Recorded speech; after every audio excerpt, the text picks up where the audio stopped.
এই জন্যই হিন্দুরা ব্রাহ্মণরা, বিশেষ করে ব্রাহ্মণ, ঠাকুর, পণ্ডিত, পুরোহিত যারা, এরা এদের ধর্মগ্রন্থগুলোকে সাধারণ হিন্দুদের পড়তে দেয় না। কেন? বলে ভিতরের গোমর ফাঁস হয়ে যাবে, যদি গোমর ফাঁস হয়ে যায় তো আমাদেরকে কেউ মানবে না। এজন্য দেখবেন হিন্দুদের ভিতরে ব্রাহ্মণের ছেলে কেবল ব্রাহ্মণ হতে পারে, ঠাকুরের ছেলেই কেবল ঠাকুর হয়, পুরোহিতের ছেলেই কেবল পুরোহিত হয়, অন্য কেউ হতে পারে না। কিন্তু বিশ্বাস করেন, কসম, আমার ইসলামটা কত সুন্দর। কোরআন পড়ার জন্য কোনো বাধা নিষেধ, যে ইচ্ছা সেই পড়তে পারে। শর্ত হলো লা ইয়ামাসসুহু ইল্লাল মুতাহহারুন, শর্ত হলো পবিত্র অবস্থায় পড়তে হবে। কি অবস্থায়?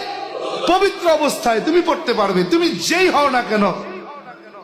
মনে করেন আমগো মসজিদে এক ওয়াক্ত মসজিদের মুসল্লি আসছে, ইমামও নাই, মুয়াজ্জিনও নাই,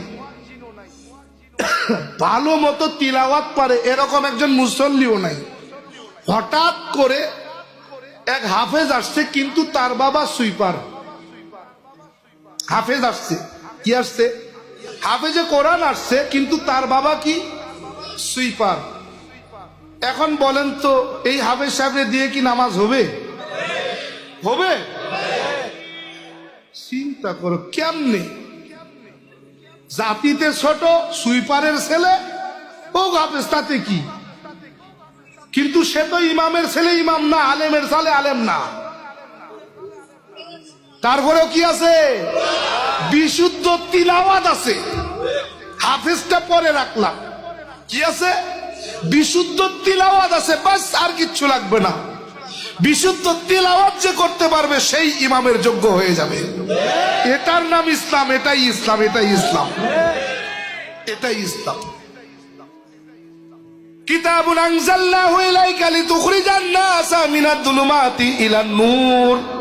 বলে এটা এমন একটা কিতাব যার আগমন হয়েছে মানুষকে অন্ধকার থেকে আলোয় বের করার জন্য। বলে কেমনে? বলে আব্দুর রহমান জামিরে বের কইরা নিয়ে আসছে যেমনে।